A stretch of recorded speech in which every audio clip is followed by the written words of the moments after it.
दीपेंद्र हुड्डा ने बीजेपी पर साधा निशाना, कहा बीजेपी पार्टी किसान मजदूर विरोधी है, लोगों की लड़ाई लड़ने के लिए कांग्रेस सड़कों पर उतरेगी। सरकार ने लगातार दंडित करने का कार्य किया है, ये एक ऐसी सरकार है।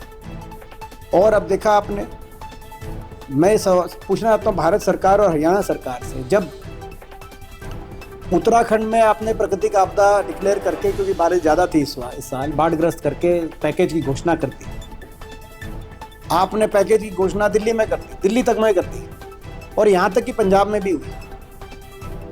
लेकिन यहाँ हरियाणा वालों का क्या कसूर था? हरियाणा को दीपेंद्र हुड्डा ने कहा बीजेपी सरकार वोट की नहीं, चोरी की सरकार है। बीजेपी ने लोगों को झूठे सपने दिखाकर वोट लूटने का काम किया।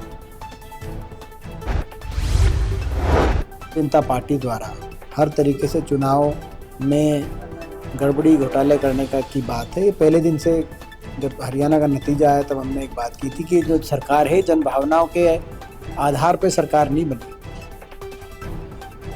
ये सरकार जन भावनाओं की पीठ में छुरा घोंपकर यंत्र मंत्र तंत्र का व्यापक प्रयोग करके, साम दाम दंड भेद का प्रयोग करके ये सरकार भारतीय जनता पार्टी ने व्यवस्थाओं से बनाई है, मैनेजमेंट से सरकार बनी है। जन भावनाओं से नहीं सरकार बनी है, मैनेजमेंट की से सरकार बनी है। और मैनेजमेंट के लिए अंधा पैसा, जो भ्रष्टाचार का पैसा भाजपा ने अर्जित किया पूरे देश। आम आदमी पार्टी के हरियाणा प्रदेश अध्यक्ष सुशील गुप्ता ने बिहार चुनाव के परिणामों को लेकर तीखा कटाक्ष किया। चुनावी नतीजों पर आप नेता की प्रतिक्रिया, विजेताओं को बधाई, अब वादों को पूरा करने का समय, परिणाम क्यों ऐसे आए, इसकी समीक्षा भी जरूरी। लोकतंत्र में रिजल्ट मैटर करता है, रिजल्ट कैसे आया ये समीक्षा का विषय है। परंतु जो रिजल्ट आया उनको बधाई, जनता को जो वायदे किए उनको पूरा करें, उनकी आशाओं पर पूरा उतरे। और ये जो ट्रेन भर के हरियाणा से गई, अन्य राज्यों से भी गई, चुनाव आयोग को चुनाव से पहले मैंने भी। कुरुक्षेत्र में अंतर्राष्ट्रीय गीता महोत्सव की तैयारियां, स्वच्छता व्यवस्था को लेकर कार्यकारी उपाध्यक्ष सुभाष चंद्र की अहम बैठक।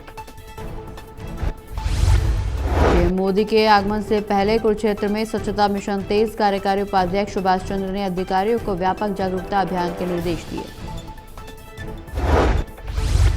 अभियान को लेकर के देश के यशस्वी प्रधानमंत्री जी से लेकर केंद्रीय मंत्री आदरणीय मनोहर लाल जी, माननीय मुख्यमंत्री जी, सब के सब पूरी सरकार भारतीय जनता पार्टी की, चाहे वो केंद्र सरकार है चाहे वो प्रदेश सरकार है, बेहद जागरूक है, बेहद गंभीरता से काम करती है।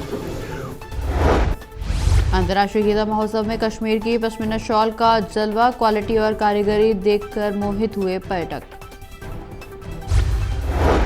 प्योर वूल में सबसे हाथकरघा, हाथ से बनी हुई चीजें लेके आए हैं। उसमें किसी भी प्रकार का कोई भी आइटम है हमारे पास। किंग ऑफ वूल माना जाता है। प्लेन शॉल का रेट रहता है 8,500 रुपये स्टार्टिंग प्राइस। 8,500 से जितना काम होता जाएगा उतना आगे बढ़ता जाएगा। ये नारनौल में मौसम बदलने के साथ ही बढ़ने लगे मरीज। नारनौल नागरिक अस्पताल में मरीजों की संख्या 200 से 250 प्रतिदिन। मौसम जैसे परिवर्तन आ रहा है, गर्मी से सर्दी आती है, तो उसमें खासकर जो सांस के मरीज हैं और जो हार्ट के पेशेंट हैं उनको ज़्यादा दिक्कतें बढ़ती हैं, क्योंकि जब इस मौसम में ठंड की वजह से नसें सिकुड़ने का भी डर रहता है तो हार्ट अटैक भी थोड़े चांस बढ़ जाते हैं। और सांस में जैसे अगर सुबह सुबह ठंडी हवा अगर बाहर निकलते हैं पेशेंट तो उनको सांस के अटैक भी आने के ज़्यादा चांस रहते हैं। और जो बच्चे खासकर छोटी। पराली प्रबंधन में करनाल नंबर 1, जिला प्रशासन की रणनीति और कृषि विभाग के प्रयासों ने दिलाया हरियाणा में शीर्ष स्थान। कृषि निदेशक ने बताया अगले साल पराली जलाने के मामलों को शून्य स्तर पर लाया जाएगा। किसानों को पराली नहीं जलाने को लेकर जागरूक भी किया जाएगा। 4,50,000 एकड़ में धान की काश्त की जाती है और अब की बार हमारे द्वारा जो है अगस्त माह में ही प्लानिंग कर रही थी कि किस प्रकार हमने जो है फसल अवशेष प्रबंधन के तहत कार्य करना है। जिला प्रशासन द्वारा इसमें 750 अधिकारी कर्मचारियों को लगाया गया। हर गांव के